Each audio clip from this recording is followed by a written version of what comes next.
All right, little buddy, our job today is to get these wood chips into the corral.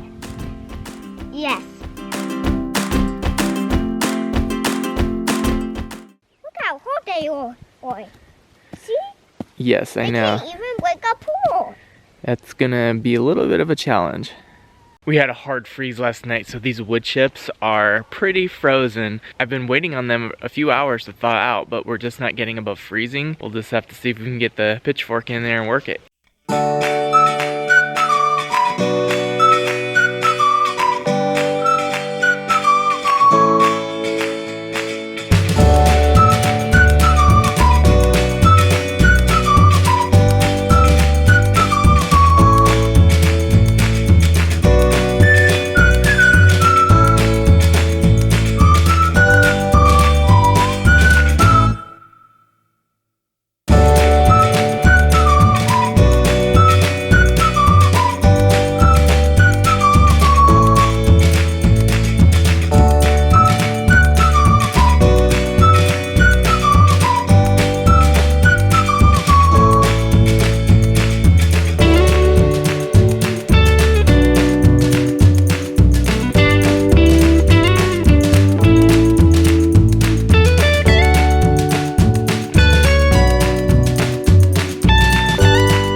That was a lot of work, little buddy. You ready to get some lunch? Yes. Let's go eat. We're about 50% of the way there with this truckload in, so try to finish some more after lunch. Just eat your lunch before it gets Mommy cold. already made lunch. Yum! Well, we appreciate that. My pleasure. I was Thank hungry. Did you already eat? No, I didn't. I'm going to eat now. Mommy did a good job? Yep. Awesome.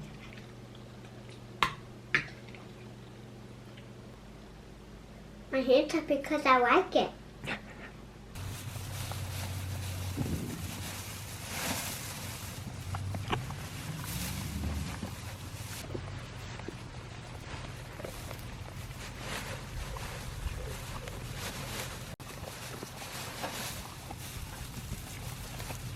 Last week I was visiting my dad and me family farm just outside of Atlanta, Georgia, and I was talking with the farmers, Daniel and Susan Hammond. One of the things that came up was young children on the homestead. Daniel and Susan were telling me how their 5-year-old grandson, Willie, was helping their father, David, build an eggmobile. Apparently, Willie was really good at doing this one technique that had to be done over and over again. I don't remember exactly what the part was that he was working with, but he was really instrumental in getting it together. I shared with them that one of the things I needed to improve on was doing a better job of incorporating little Buddy into projects. Sure, little Buddy really enjoys scooping chicken feed and feeding hay flakes to the sheep, but when it came to projects, I wasn't really doing a good job of getting him involved, other than him standing there holding screws for me and handing me a screw, which, by the way, he really enjoys doing.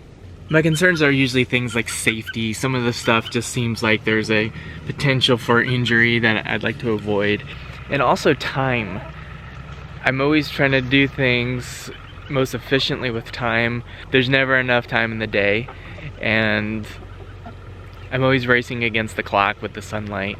And I just have this drive, okay, I just need to get this done, and involving children in that process can, of course, make things go a lot more slowly. These pullets are really anxious to get at that wood mulch. They really want to get to work on that. What Susan told me was she would give her grandson Willie a board, like a 2x4, some nails, and a hammer.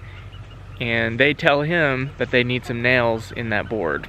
Having him do a task like that gives him something to do. It feels constructive because he's putting nails in wood, and it gives him some exposure to developing that skill.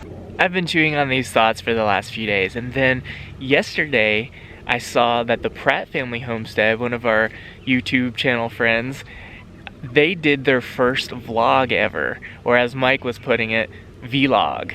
YouTube! How you guys doing today? It's Mike, Pratt family homestead. Hey, Mike tried a little vlog today. In the vlog, Mike was building a winter shelter for his goats. So he had a construction project going on, and he was filming and came around the corner and went into his shop, and there were his 2 boys on the floor of the shop with a hammer, nails, and a board, driving nails into the board. That was really great timing for me to see that.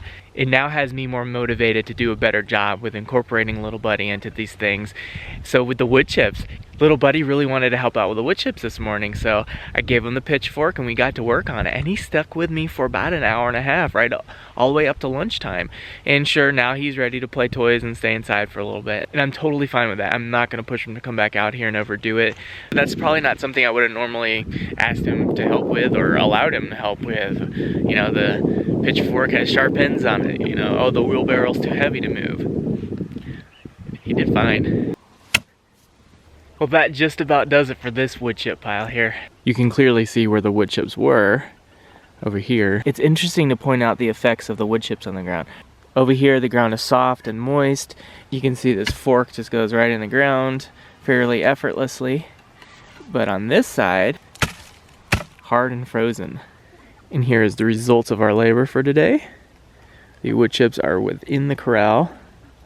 There's a little bit left on the ground that you can see there, but I'll need a rake to get the rest of that. The sun is just about to slip behind the mountains now, and we never reached above freezing today. Everything stayed frozen.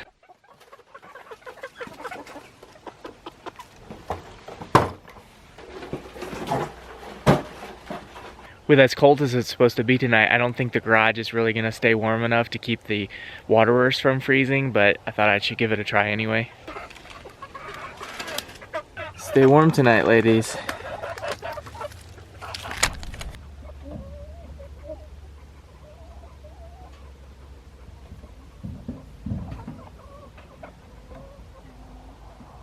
I'd love to hear from you guys in the comment section if you leave some comments below about what you're doing with your children on the homestead to get them involved in different projects, age-appropriate stuff, of course, and not the daily chore routines like feeding chickens and stuff like that.